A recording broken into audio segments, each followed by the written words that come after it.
నమస్తే, నేను Priya. Welcome to focus. Online మోసాలకు అంతే లేకుండా పోయింది. ముఖ్యంగా సోషల్ మీడియా వేదికగా ఆకర్షించడం, ఫ్రెండ్షిప్, లవ్ పేరుతో వంచించే నయవంచకులు ఎక్కువైపోయారు. ముందు చాటింగ్ పేరుతో ఉచ్చులో పడేస్తారు. ఆ తర్వాత క్రమక్రమంగా డబ్బులు దొచ్చేస్తారు. అమ్మాయిలనైతే లైంగికంగా వాడుకుంటారు. ఆ సమయంలో సీక్రెట్గా తీసిన వీడియోలతో మళ్లీ బెదిరిస్తూ డబ్బు సంపాదిస్తున్నారు.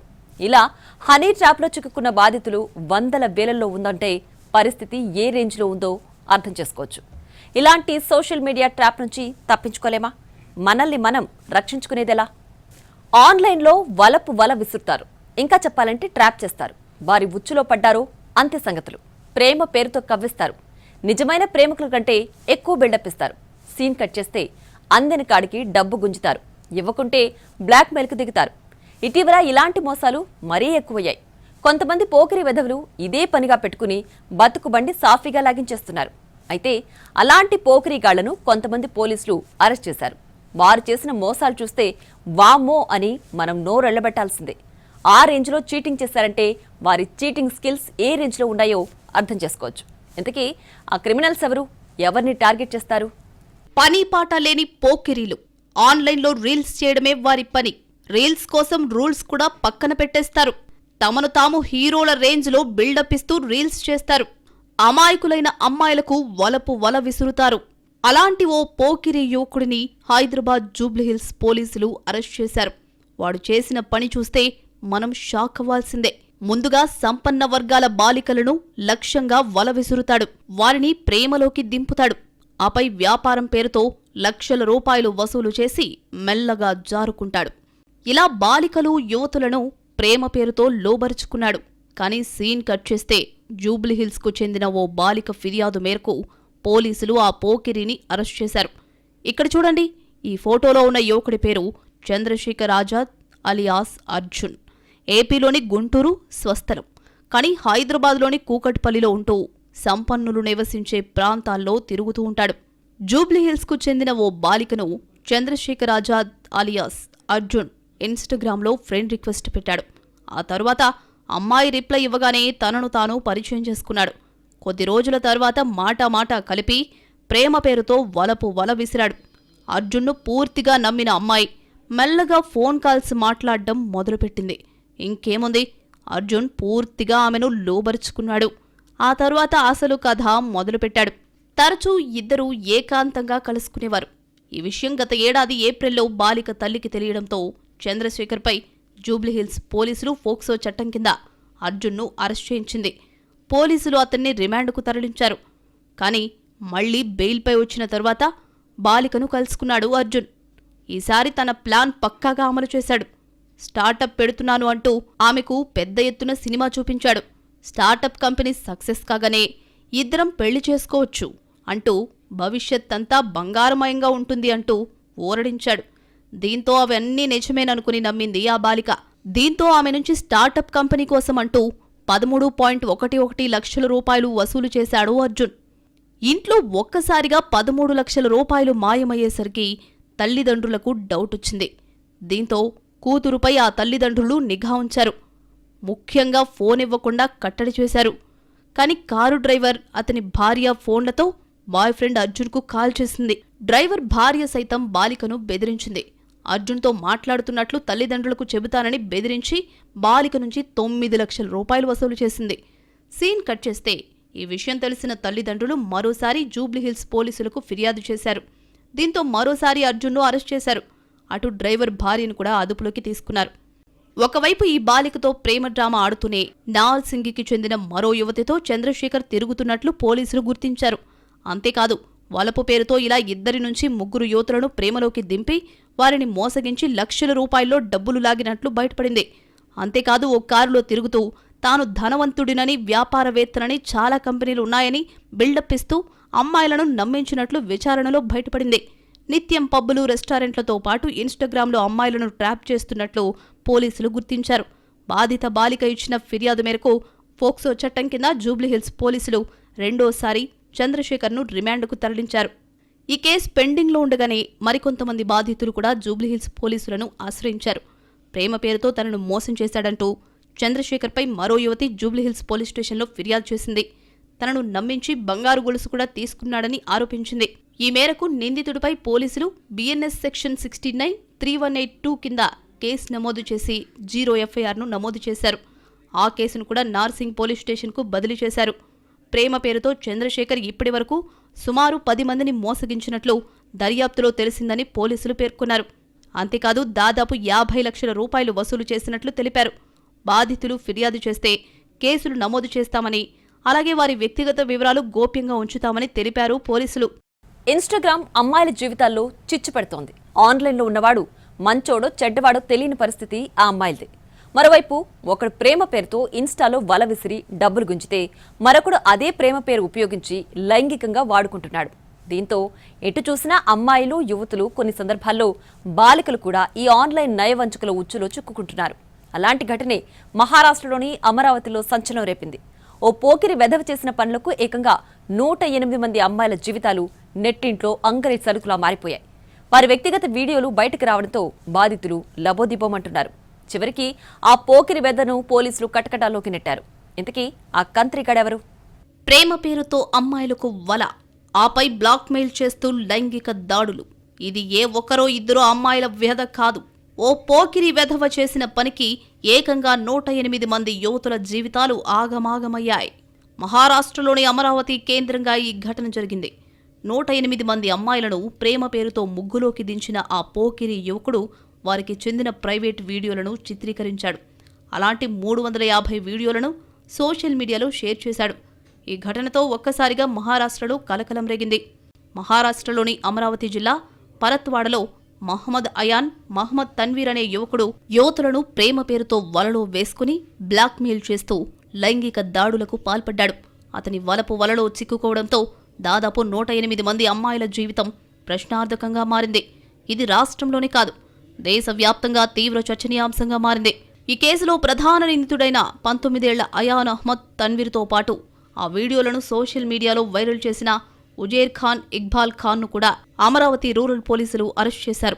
నిందితుడు అయాన్ బాలికలతో స్నేహం చేసి వారి నమ్మకాన్ని చోరగుని ప్రేమ పేరుతో లోబరుచుకుని వారికి తెలియకుండానే వీడియోలు చిత్రీకరించినట్లు విచారణలో వెల్లడైంది.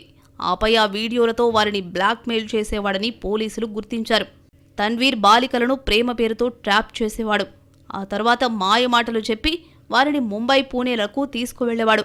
అక్కడ వారి అశ్లీల వీడియోలు చిత్రీకరించేవాడు అన్న ఆరోపణలున్నాయి. ఈ వీడియోలను ఉపయోగించి బాలికలను బ్లాక్మెయిల్ చేయడంతో పాటు కొన్నింటిని ఆన్లైన్లో కూడా షేర్ చేశాడు. బాధితురాలు ఇచ్చిన ఓ వినతి పత్రం ద్వారా రాజ్యసభ ఎంపీ అనిల్ బోండేకు ఈ విషయం తెలిసింది. దీంతో అయాన్ మహమ్మద్ తన్వీర్పై పోలీసులకు ఆయన ఫిర్యాదు చేశారు. అతడిపై కఠిన చర్యలు తీసుకోవాలని డిమాండ్ చేశారు. దీంతో ఈ కేసుపై పోలీసులు సిట్ ఏర్పాటు చేశారు. దీనిపై దర్యాప్తు చేపట్టకపోతే ఎస్పీ కార్యాలయం ముందు నిరసనకు దిగుతారని ఎంపీ అనిల్ బోండే హెచ్చరించడంతో విచారణ వేగవంతం చేశారు పోలీసులు. ఈ క్రమంలోనే పోలీసులు నిందితుడిని అరెస్ట్ చేసి కోర్టులో హాజరుపరిచారు. మరోవైపు ఇదే కేసులో ఉజేర్ ఖాన్ ఇక్బాల్ ఖాన్ను పోలీసులు అదుపులోకి తీసుకున్నారు. బాధితుల వీడియోలను సోషల్ మీడియాలో షేర్ చేసింది ఉజేర్ ఖాన్ ఇక్బాల్ ఖానేనని గుర్తించారు పోలీసులు. అంతేకాదు ఈ కేసుకు సంబంధించి నిందితుల వద్ద నుంచి 18 వీడియోలు, 39 ఫోటోలు స్వాధీనం చేసుకున్నారు. ఇప్పటికే ఇందులో బలైపోయిన అమ్మాయిలు 108 మంది ఉన్నట్లు పోలీసులు చెప్తున్నారు. అటు సోషల్ మీడియాలో 350కి పైగా అశ్లీల వీడియోలు వైరల్ అయినట్లు పోలీసులు గుర్తించారు. మొత్తంగా ఈ వీడియోల్లో అనేక మంది అమ్మాయిలతో అసభ్యకర దృశ్యాలున్నట్లు తెలుస్తోంది. ఇందులో మరో దారుణమైన విషయం ఏంటంటే ఈ 108 మంది యువతులతో పాటు కొందరు మైనర్ బాలికలు కూడా ఉన్నారని పోలీసులు చెప్తున్నారు. ఈ వీడియోలను ఇన్స్టాగ్రామ్, టెలిగ్రామ్తో పాటు వివిధ సోషల్ మీడియా ప్లాట్ఫామ్లలో పెట్టి బెదిరించినట్లు ఆరోపణలున్నాయి. ఇంతటి దారుణానికి పాల్పడి ఎందరో అమ్మాయిల జీవితాలను ఇరకాటంలో పెట్టిన మహమ్మద్ అయాన్ మహమ్మద్ తన్వీర్పై ఫోక్సో యాక్ట్లోని పలు సెక్షన్ల కింద కేసు నమోదు చేశారు. కోర్టులో హాజరుపరచడంతో కోర్టు అతనికి 7 రోజుల పోలీస్ కస్టడీ విధించింది. అయితే ఎంతమంది అమ్మాయిలను నిందితులిద్దరూ బెదిరించారో తేలాల్సింది. నిందితుడు తన్వీర్ నుంచి మొబైల్ ఫోన్తో పాటు ఇతర ఎలక్ట్రానిక్ పరికరాలను పోలీసులు స్వాధీనం చేసుకున్నారు. అందులోని సమాచారాన్ని పూర్తి స్థాయిలో సేకరించే ప్రక్రియ ప్రస్తుతం కొనసాగుతోంది. అయితే నిందితుడు ఇదివరకే కొంత డేటాను తొలగించినట్లు పోలీసులు అనుమానిస్తున్నారు. ఆ సమాచారం కోసం అతన్ని విచారణ చేస్తున్నారు. ఒకవేళ టెక్నాలజీని వినియోగించి నిందితుడు డేటాని తొలగించినట్లయితే దానిని తిరిగి పొందేందుకు సైబర్ నిపుణుల సహాయం తీసుకునే ఆలోచనలో ఉన్నారు పోలీసులు. మరోవైపు ఈ వ్యవహారం కాస్త రాజకీయంగానూ పెనుదుమారం రేపింది. నిందితుడు అయాన్ అహ్మద్కు అసదుద్దీన్ ఓవైసీ నేతృత్వంలోని ఎంఐఎం పార్టీతో సంబంధాలున్నాయనే ఆరోపణలొచ్చాయి. తన్వీర్ అండ్ ఉజేర్ గ్యాంగ్ చేసిన పని ఇక్కడితోనే ముగిసిందా లేదా వాళ్ల నెట్వర్క్ ఇంకా ఉందా అనేది తేలాల్సింది. అంతేకాకుండా మరికొంతమంది అమ్మాయిలు కూడా వారి ఉచ్చులో చిక్కుకుని ఉండొచ్చని పోలీసులు అనుమానిస్తున్నారు. బాధిత యువతులు ఇంకా ఎవరైనా ఉంటే ధైర్యంగా ముందుకొచ్చి అవసరమైన సమాచారం అందించాలని పోలీసులు విజ్ఞప్తి చేశారు. ఫిర్యాదుదారుల వివరాలను పూర్తిగా గోప్యంగా ఉంచుతామని, ఎలాంటి భయాందోళన చెందాల్సిన అవసరం లేదని తెలిపారు. ఇక ఆన్లైన్ మోసాల్లో ఇది మూడో రకం. సోషల్ మీడియాను ఉపయోగించుకుంటూ యువకులు మాత్రమే కాదు, మహిళలు సైతం రంగంలోకి దిగి మోసాల్లో ఆరితేరారు. కొంతమంది తమ అందచందాలు, కవ్వింపులతో యువకులను ఆకర్షిస్తూ అందని కాడికి దోచేస్తున్నారు. ఆన్లైన్ సంపాదన గిట్టుబాటుగా ఉండడంతో మిగతా పనులన్నీ పక్కకు పెట్టి మరి ఈ గలీజ్ దందాకు తెరలేపారు. అలా హనీ ట్రాప్తో విచ్చలవిడిగా మోసాలకు పాల్పడిన మహిళను కరీంనగర్ పోలీసులు అరెస్ట్ చేశారు. వారిని విచారించగా ఆన్లైన్లో ఆ మహిళ భర్తతో కలిసి చేసిన అరాచకాలు ఒక్కొక్కటిగా బయటకొచ్చాయి. సోషల్ మీడియాలో ఫాలోవర్స్ సంఖ్య పెరిగితే ఇన్ఫ్లుయెన్స్గా గుర్తింపు వస్తుంది. ఇన్ఫ్లుయెన్స్గా సెలబ్రిటీ హోదా లభిస్తుంది. జస్ట్ ఇదే సిల్లీ రీజన్తో చాలామంది సోషల్ మీడియాలో రీల్స్ చేస్తున్నారు. ముఖ్యంగా చాలామంది అమ్మాయిలు చక్కగా రెడీ అయి ఫేస్బుక్, ఇన్స్టాగ్రామ్లో రీల్స్ షేర్ చేస్తూ సోషల్ మీడియాను విచ్చలవిడిగా వాడుకుంటున్నారు. అసలే అమ్మాయిలు అందులో అందచందాలు ప్రదర్శిస్తూ ఫోటోలు, వీడియోలు షేర్ చేయడంతో లైక్ కొట్టి కమెంట్ చేసేవారి సంఖ్య వేలల్లో ఉంటుంది.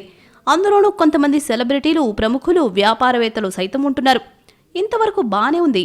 కానీ ఇలాంటి సోషల్ మీడియా నుంచి ఓ మహిళ కన్నింగ్ స్కెచ్ చేసింది. హై ప్రొఫైల్ ఉన్న వారిని టార్గెట్ చేస్తూ వల విసురుతోంది. అలాంటి ఉదంతం ఉమ్మడి కరీంనగర్ జిల్లాలో వెలుగు చూసింది. ఇన్స్టాగ్రామ్లో అర్ధనగ్న ఫోటోలు, వీడియోలు పోస్ట్ చేసి వల విసిరే ఓ మహిళ తన వలలో పడిన వారు డబ్బిస్తే వాళ్లతో ఏకాంతంగా గడిపేది. ఆ సమయంలో ఆమె భర్త గుట్టుగా వీడియోలు తీసేవాడు. ఆపై దంపతులిద్దరూ ఆ వీడియోలను చూపి బెదిరింపులకు దిగి అందిన కాడికి దోచుకునేవారు. ఇన్స్టాగ్రామ్ వేదికగా 2 ఏళ్లుగా ఈ గలీజు దందాకు పాల్పడుతున్న కరీంనగర్కు చెందిన దంపతుల బాధితుల్లో వ్యాపారులు, వైద్యులు, వైద్య విద్యార్థులు, పలువురు యువకులు కూడా ఉన్నారు. చివరికి ఓ బాధితుడి ఫిర్యాదుతో దంపతుల గుట్టు బయటపడింది. నిందితులను కటకటాల్లోకి నెట్టారు. మంచిర్యాల జిల్లాకు చెందిన దంపతులు 10 ఏళ్లుగా కరీంనగర్లోని ఆరెపల్లిలో నివాసముంటున్నారు. భర్త గ్రానైట్ ఇంటీరియర్ డిజైన్ వ్యాపారం చేశారు. భార్య యూట్యూబ్ ఛానల్ నిర్వహిస్తోంది. భర్త వ్యాపారంలో నష్టపోయాడు. సులువుగా డబ్బులు సంపాదించేందుకు ఇన్స్టాగ్రామ్ వేదికగా వల వేసేందుకు దంపతులు పథకం రచించారు. దంపతుల్లోని మహిళకు ఇన్స్టాగ్రామ్లో 1200 మందికి పైగా ఫాలోవర్స్ ఉన్నారు. ఇంకేముంది, ఇన్స్టా వేదికగానే వల షురూ చేసింది. ఇన్స్టాలో తన అర్ధనగ్న ఫోటోలు పోస్ట్ చేసింది. వాటిని చూసి ఆకర్షితులై ఉచ్చులో పడిన వారిని మెల్లగా తమ వద్దకు పిలిపించుకుని డబ్బులు లాగేందుకు దంపతులు స్కెచ్ చేశారు. ముందుగా డబ్బు తీసుకుని ఆ మహిళ వారితో ఏకాంతంగా గడుపుతూ ఉండేది. భర్త చాటుమాటుగా ఉండి ఆ వీడియోలు తీసేవాడు. ఆపై అంతకు ముందే వేసిన పథకాన్ని అమలు చేసేవారు. ఆ వీడియోలను చూపించి బ్లాక్మెయిల్కు పాల్పడుతూ ఉండేవారు. అడిగినంత డబ్బు ఇవ్వకుంటే వీడియోలను సోషల్ మీడియాలో పోస్ట్ చేస్తామంటూ బెదిరించేవారు. అలా వారి బెదిరింపులకు భయపడి చాలామంది వారికి డబ్బులు సమర్పించుకున్నారు. ఇలా వసూలు చేసిన డబ్బుతో ఆ దంపతులు 65 లక్షల రూపాయలతో ఒక ఫ్లాట్, ఖరీదైన ఫర్నిచర్, 10 లక్షల రూపాయల విలువైన కారు కూడా కొనుగోలు చేశారు. తన ఫాలోవర్స్లో 100 మందితో ఆమెకు సంబంధం ఉన్నట్లు తెలిసిందే. అయితే ఏడాది క్రితం ఈ దంపతులకు పరిచయమైన కరీంనగర్కు చెందిన ఓ వ్యక్తి దంపతులతో బాగా చనువుగా ఉండేవాడు. ఆ దంపతులు అతడి నుంచి వివిధ రూపాల్లో 14 లక్షల రూపాయల దాకా తీసుకున్నారు. చివరికి డబ్బు లేక ఆ వ్యక్తి కొద్ది రోజులుగా దంపతులకు దూరంగా ఉన్నాడు. దీంతో అతడికి ఫోన్ చేసిన దంపతులు తమకు 5 లక్షల రూపాయలు ఇవ్వకుంటే నగ్న వీడియోలను బయట పెడతామని, చంపేస్తామని బెదిరించారు. దీంతో ఆ వ్యక్తి కరీంనగర్ శ్రీపురం కాలనీ వద్ద సదరు దంపతులకు 1 లక్ష రూపాయలు ఇచ్చి మిగిలిన సొమ్మును 2 రోజుల్లో ఇస్తానని బతిమాలుకున్నాడు. చెప్పినట్టు డబ్బు ఇవ్వకుంటే వీడియోలు బయట పెట్టేస్తామని ఆ దంపతులు బెదిరించారు. ఆ వ్యక్తి జరిగిన విషయాన్ని బంధువులు, మిత్రులకు చెప్పి వారి సూచన మేరకు పోలీసులకు ఫిర్యాదు చేశాడు. ఆ ఫిర్యాదు బాధితుడు సమర్పించిన ఆధారాల ప్రకారం కేసు నమోదు చేసిన కరీంనగర్ రూరల్ పోలీసులు నిందితులైన దంపతులను అరెస్ట్ చేసి రిమాండ్కు తరలించారు. పోలీసుల విచారణలో నిందితులు తమ నేరాన్ని అంగీకరించారు. నిందితుల నుంచి కారు, నగ్న వీడియోలు తీసిన మొబైల్ ఫోన్లు, నగదును, బాధితుడికి చెందిన చెక్కును స్వాధీనం చేసుకున్నారు. మరోవైపు వారి ఉచ్చులో ఎంతమంది చిక్కుకున్నారు, అందులో ప్రముఖులు ఎంతమంది అనే విషయాలపై లోతుగా ఆరా తీస్తున్నారు పోలీసులు. అటు కోర్టు 2 నిందితులకు 14 రోజులు రిమాండ్ విధించింది. ఇక ఈ కేసులో ఆర్థిక ఇబ్బందులతోనే నిందితులు ఈజీ మనీ కోసం డింపుల్ పేరుతో సోషల్ మీడియా ఖాతా తెరిచి ఈ గలీజు దందాకు తెరతీశారని పోలీసులు గుర్తించారు. మొత్తంగా సులువుగా డబ్బులు సంపాదించాలనే నీచపు ఆలోచనలతో కొంతమంది ఇలాంటి దందాలకు పాల్పడుతున్నారు. చివరికి పోలీసులకు చిక్కుతున్నారు. అయితే ఇలాంటి ఆన్లైన్ మోసాలు చాలా జరుగుతున్నా పరువు పోతుందని చాలామంది బాధితులు బయటకు రావడం లేదు. ఇలాంటి ట్రాప్లలో చిక్కుకుని లోలోనే మదన పడుతున్నారు. అయితే ఎవరైనా మోసపోతే వచ్చి ఫిర్యాదు చేయాలని పోలీసులు కోరుతున్నారు.